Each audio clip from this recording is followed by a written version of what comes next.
46 ദിവസത്തെ ആശുപത്രിവാസത്തിന് ശേഷം ചികിത്സ വീട്ടിൽ തുടരാമെന്ന തീരുമാനത്തിൽ ഇറങ്ങിയ ഉമാ തോമസ് MLA ഇപ്പോൾ സംസാരിക്കുന്നു.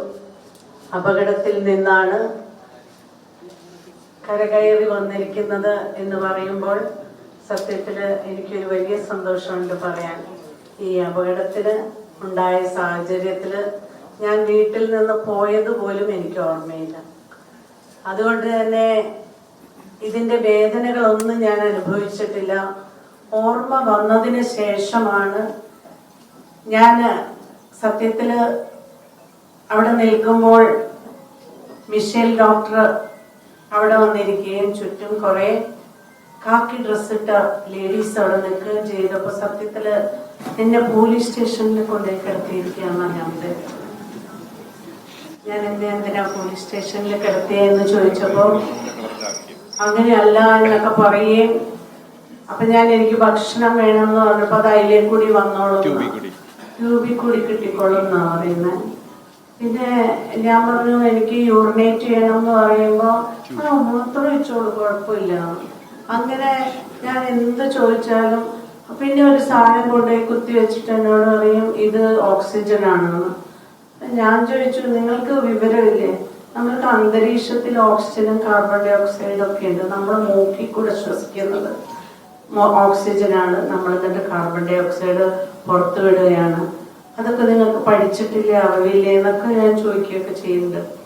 പിന്നെ ഇത് ഹോസ്പിറ്റലാന്ന് പറഞ്ഞപ്പോൾ ഞാൻ ആദ്യം പറഞ്ഞത് ഹോസ്പിറ്റലൊക്കെ ഞാൻ കുറെ കണ്ടിട്ടുണ്ട്, ഞാൻ ആസ്റ്റർ മെഡിസിറ്റിയിൽ നിന്ന് വന്നയാളാ, എന്നോട് പറയണ്ട എന്താ വ്യത്യാസം ആസ്റ്റർ എന്ന് ചോദിച്ചപ്പം ആസ്റ്ററിൽ പോയി ഇറങ്ങിയാൽ തന്നെ ഒരു എയർപോർട്ടിൽ പോയ അനുഭവമായിരിക്കുന്നു. സത്യത്തില് ഞാൻ അവിടെ വർക്ക് ചെയ്തിരുന്നത് കൊണ്ട് അങ്ങനെയൊക്കെ പറഞ്ഞതാണ്.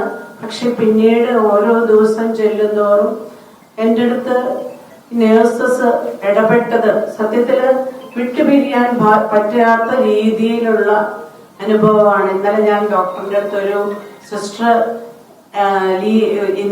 നൈറ്റ് ഓഫ് കഴിഞ്ഞ് വീട്ടിൽ പോകുമെന്ന് പറഞ്ഞിട്ട് ഒന്ന് ദയവായിട്ട് നിർത്തണം ഈ പരിപാടിക്കെന്ന് ചോദിക്കുകയും കൂടെ ചെയ്തു.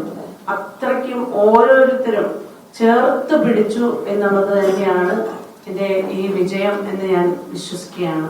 അതുപോലെ ഈശ്വരൻ കനിഞ്ഞനുഗ്രഹിച്ചിട്ടുണ്ട്. ഒരുപക്ഷെ PT ദൈവത്തോടൊപ്പം ചേർത്ത് നിന്ന് എന്നെ കൈവെള്ളയിലെടുത്ത് കാത്തതാവും. അതുകൊണ്ടായിരിക്കും അത്രയും വലിയ ഉയരത്തിൽ നിന്ന് വീണിട്ട് എനിക്ക് തലയ്ക്ക് ഈ ചെറിയ പരിക്കുകളൊക്കെ കൊണ്ട്, ഞാൻ ചെറിയ പരിക്കെന്നല്ല ഞാൻ പറയുന്നത്, ഇവിടെ വന്ന് കൃത്യമായ ഇടപെടൽ ഉണ്ടായി എന്നുള്ളതുണ്ടെങ്കിലും അങ്ങനെയെങ്കിലും ഞാൻ അല്ലെങ്കിൽ സാധാരണക്കാരാണെങ്കിലും പൊട്ടിത്തെറിച്ചു പോയേനെന്നാണ് ഞാൻ വിചാരിക്കണേ. എന്നോട് ഡോക്ടർ പറഞ്ഞ ഒരു കാര്യമുണ്ട്, ചേച്ചിക്ക് തടി ഉള്ളത് കൊണ്ട് നന്നായി തോന്നുന്നു. അപ്പൊ തടി ഉള്ളത് കൊണ്ട് നന്നായി എന്ന് പറഞ്ഞ് ഞാൻ വിചാരിച്ചു.